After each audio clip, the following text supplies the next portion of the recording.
सितंबर में प्रधानमंत्री मोदी और पुतिन की मुलाकात होगी। बड़ी खबर, हालांकि यहां पर भी खबरें हैं कि प्रधानमंत्री के बायलैटरल्स हो सकते हैं, यह हमें डिनाई नहीं करना चाहिए। एससीओ समिट में एक मंच पर दिखेंगे प्रधानमंत्री मोदी और राष्ट्रपति पुतिन और राष्ट्रपति जिनपिंग। भारत, चीन, रूस के बीच त्रिपक्षीय वार्ता हो सकती है। यह एक बहुत बड़ी खबर इसलिए है क्योंकि इस बैठक के लिए बहुत दिनों से ग्राउंड वर्क किया जा रहा था। आपको पता होना चाहिए कि पिछली बार जो एससीओ समिट हुई थी उसमें प्रधानमंत्री नहीं थे। ये इस वक्त की बड़ी खबर अब आपको मैं बताने वाला हूं। ये देखिए, प्रधानमंत्री और पुतिन और शी जिनपिंग की एक बैठक हो सकती है। ग्राउंड वर्क बहुत किया जा रहा है। अब ये देखिए जरा, शानदार, आपके सामने स्क्रीन देखिए। मोदी जिनपिंग की बैठक होगी, ये बड़ी इंटरेस्टिंग है, बायलैटरल है। पुतिन जिनपिंग की मुलाकात होगी, ये भी एक बायलैटरल है।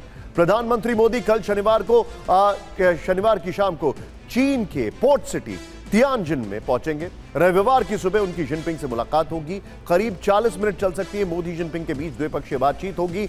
हम आपको लगातार ये कवरेज दिखाते रहेंगे, हमारा चैनल इसको कवर करता रहेगा, हर किसी की नजर होगी। रविवार की शाम प्रधानमंत्री एससीओ के ऑफिशियल रिसेप्शन में हिस्सा लेंगे, जिसे शी जिनपिंग होस्ट करेंगे। सोमवार को मोदी और पुतिन के बीच द्विपक्षीय मुलाकात होगी। एससीओ की मुख्य शिखर वार्ता सोमवार को होगी। एससीओ समिट में एक और खास बात होने जा रही है। ऑपरेशन सिंदूर के बाद भारत और पाकिस्तान के प्रधानमंत्री एक साथ एक मंच पर होंगे।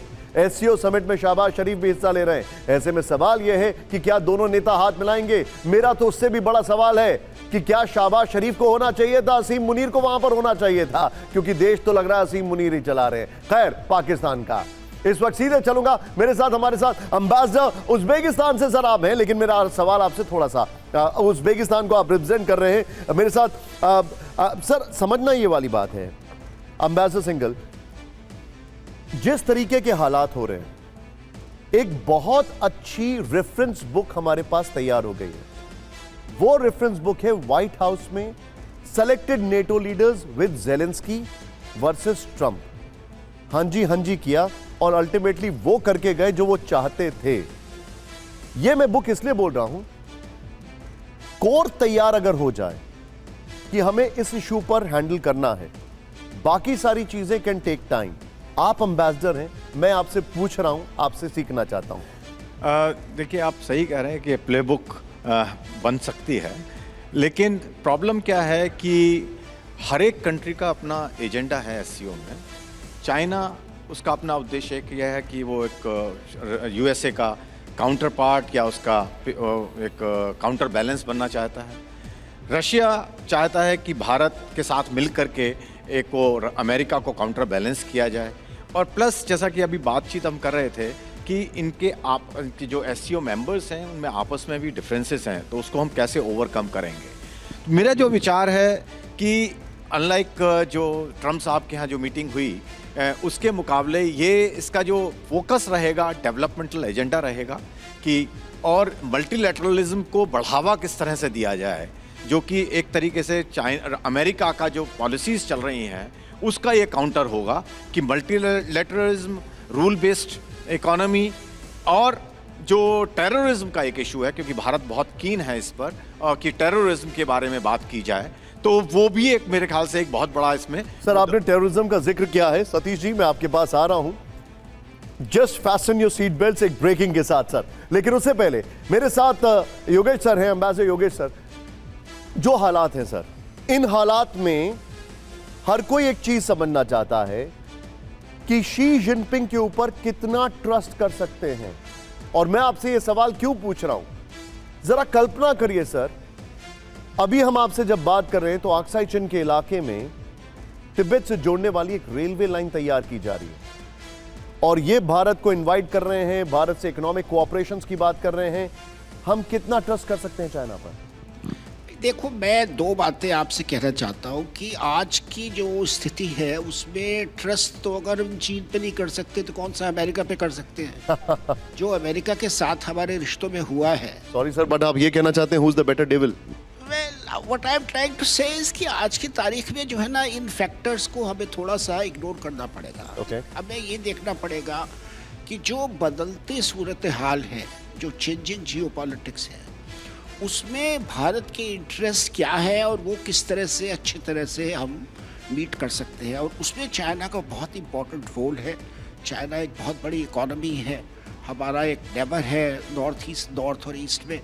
तो अगर हमारे बॉर्डर्स पे शांति रह सकती है, स्टेबिलिटी रह सकती है, और चीन के साथ हम अपनी ट्रेड और इन्वेस्टमेंट्स बढ़ा सकते हैं, तो उससे बहुत फ़र्क पड़ सकता है, यू नो। तो हमें जो है, जो पिछली सोच है, उससे आगे निकल के आना पड़ेगा। ओके। और ये देखना पड़ेगा कि अब हम नया क्या कर सकते हैं। एक अंग्रेजी की बड़ी पुरानी कहावत है और वो कहती है what is there in it for me, यानी बड़ा सेल्फिश थिंकिंग है, लेकिन मेरे लिए क्या है उसमें। तो भारत के लिए एससीओ समिट में क्या है निनाद सर? अमेरिका की एक और कहावत है that if you are so smart how come you ain't rich. तो भारत को बहुत, देखिए एससीओ एक तरह से फॉल बैक है।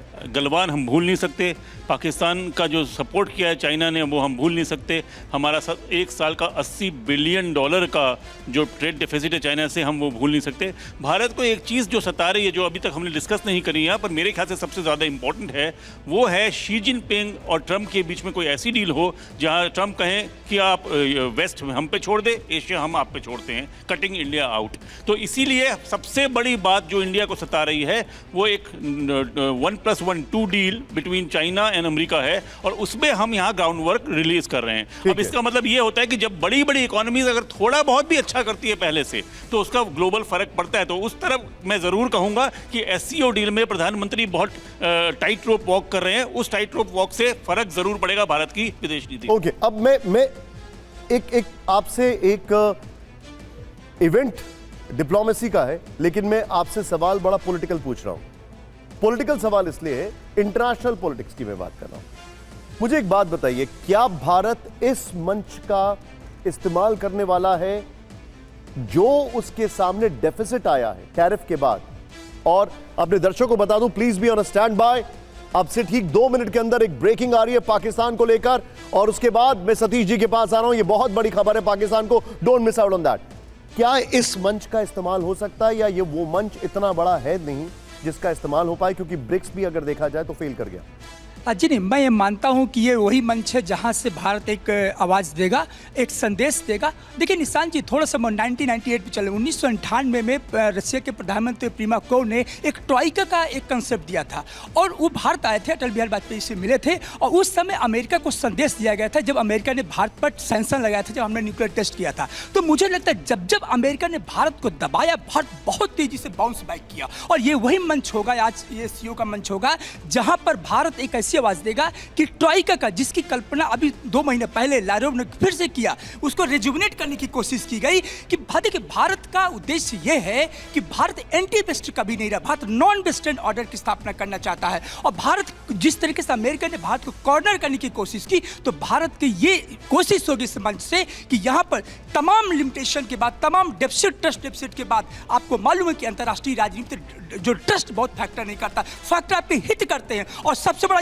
हित इस बात का भारत में इसमें कि ट्रंप को यह संदेश दिया जाए कि भारत ने अभी पत्ते नहीं खोले, यहीं से भारत पत्ते खोलेंगे। आप बहुत पॉजिटिव और बहुत ही एक कहा जाए इसको ऑप्टिमिज्म के साथ बोल रहे हैं। एससीओ के मंच पर पाक पीएम शहबाज शरीफ मौजूद रहेंगे।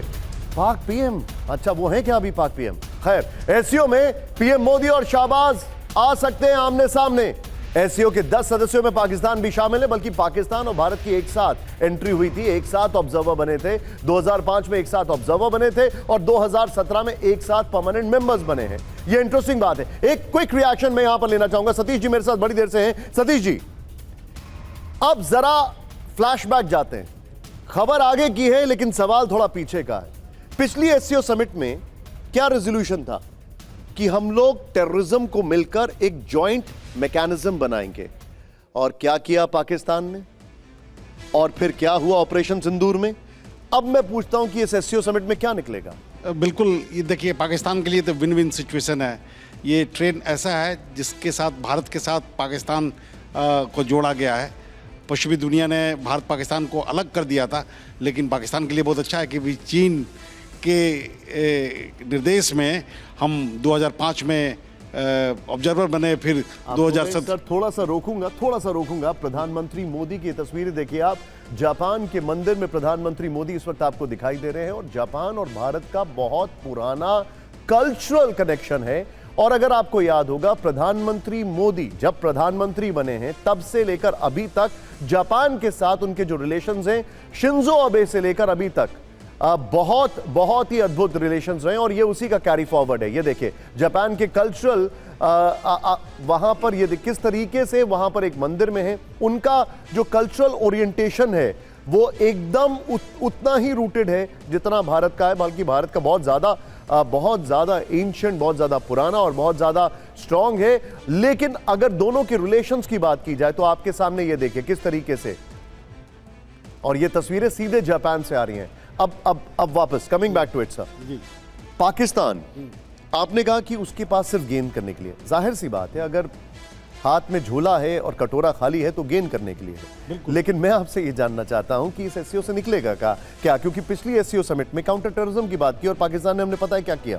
नहीं, निश्चित रूप से भारत तो कोशिश करेगा ही अपने उस पुराने चीज़ों को लाने के लिए, लेकिन पाकिस्तान के साथ हमें लगता है कि चीन खड़ा है और पाकिस्तान के उस संवेदना को बड़ी भली भांति। सर इसमें एक चीज मैं ऐड करना चाहूंगा सतीश जी। अशोक सर एक चीज हमें बताइए, इस एससीओ में टेररिज्म को लेकर उसके मसौदे में, क्योंकि जॉइंट स्टेटमेंट आएगा जरूर, ये क्लियर हो चुका है, एससीओ होने से पहले ही क्लियर हो चुका है, यानी पॉइंटर्स में बात हुई है। खबर ये थी, इनसाइड रिपोर्ट्स ये थी कि टेररिज्म को एससीओ के मसौदे यानी उसका जो जॉइंट स्टेटमेंट है उसमें जरूर इंक्लूड किया जाएगा। क्या भारत की अपने आप में ये बहुत बड़ी जीत नहीं है?